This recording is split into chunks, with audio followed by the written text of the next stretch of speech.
I'm going to begin by just reading a little bit of the opening of the book of Ecclesiastes of Kohelet. Utter futility, said Kohelet. Utter futility. All is futile. What real value is there for a man in all the gains he makes beneath the sun? One generation goes, another comes, but the earth remains the same forever. The sun rises, it sets, it glides back to where it rises. Southward blowing, turning northward, ever turning blows the wind. On its rounds the wind returns. All streams flow into the sea, yet the sea is never full. To the place from which they flow, the streams flow back again. All such things are wearisome. No man can ever state them. The eye never has enough of seeing, nor the ear enough of hearing. Only that shall happen, which has happened. Only that occur which has occurred. There is nothing new beneath the sun. It's a bit nihilistic. As a reminder, that means the idea that life is a bit meaningless. One of my rabbinical school professors, who was not such a fan of Mr. Kohelet, thought that it sounds like the complaints of a privileged person who did not have enough work to do, so instead was able to lay around and ponder about the meaninglessness of life. Of course, one of my colleagues wrote his rabbinic thesis on the scroll, and for him, it's an important spiritual text. To each Jew their own. The book of Kohelet, Ecclesiastes, is assigned to be read on Sukkot.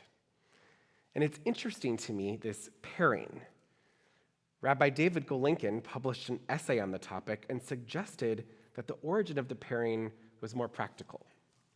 We needed to make sure that what are known as the 5 scrolls, the 5 Megillot, anyone know what those are? You've heard of that, besides the rabbi in the room? They all have to be read. They are Esther on Purim, Song of Songs, when do we read it? Passover, good. We have Ruth, which is read when? Shavuot, good. Lamentations, Tisha B'Av. And that leaves us with Kohelet. Well, we could stick it on Sukkot because we don't know what else to do with it. That's what he said. But even if this is the case, meaning has been made about the pairing in later generations. What meaning can we make about reading this Kohelet, nihilistic text on Sukkot? Reading a book that takes a bit of this worldview on a festival that we call our season of joy. A festival that is brimming with meaning about human life and nature. Some of the theories are interesting, though perhaps not that inspiring. For example, Rabbi Abraham of Lunel explained in his Sefer HaMinhag in the year 1204 that we read Kohelet on Shemini Atzeret because in 11:2 it says, distribute portions to 7 or to 8, which hints at the 7 days of Sukkot and the 8th day of Shemini Atzeret.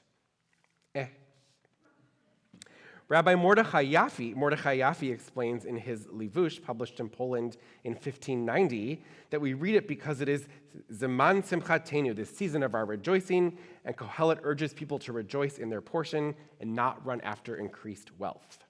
A person who enjoys what he has, it is a gift from God. Okay. Alternatively, Rabbi Arzia Figo, in his Bina Litim, published in Venice in 1648, also connected the reading of Kohelet to the joy of Sukkot, but has a different take. Too much joy causes lightheadedness and removes from the heart the humility needed to serve God from the heart. That is why they enacted that we should read the book of Kohelet on Sukkot. I'm not going to invite him to one of my parties. With all due respect to my rabbinic ancestors, I'd like to offer a different take. I too see Kohelet's view of the world as rather nihilistic. He struggles to find meaning in life. He is, I think, what we would call today depressed. But to have some empathy, I think it's a place we can all find ourselves. What is the point of all of this is a question, or maybe a feeling, that is commonplace enough that we can all find ourselves. What is the point of all this? Well, Sukkot, I think, has a good answer to the question. about the meaning of life. What is Sukkot? Yes, it's our time of joy, but the joy in Sukkot is specific. Sukkot invited our ancient ancestors to revel in the fruits of their labors. Biblical scholars theorize that the original function of a sukkah was to provide shelter during the harvest. For many farming families, their fields were too far from where they lived to go back and forth each day, so they would set up this sukkah out in their field. And apparently, it was time for a party. I try to imagine what it might have been like, out under the open sky with the stars all above the land of Israel.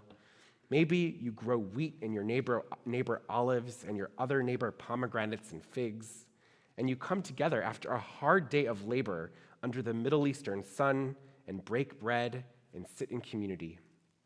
And in the midst of all this, you come from a tradition that reminds you that joy and gratitude are deeply linked.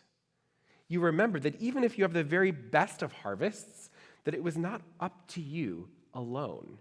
There were so many conditions beyond your control that led to the harvest being good.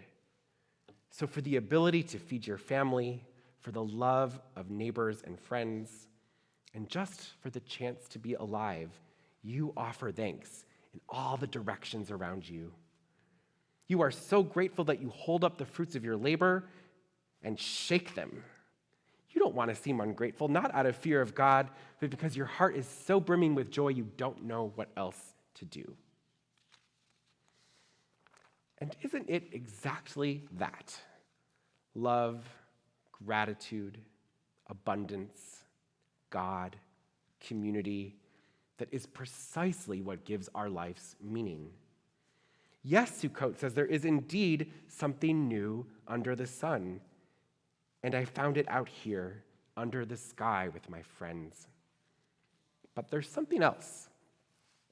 I think we read Kohelet on Sukkot also for empathy, because sometimes we truly get stuck and cannot find meaning. Perhaps something terrible happened, or maybe what is terrible is that there seems to be nothing happening at all. What do we do when those we love have lost a sense of purpose and meaning?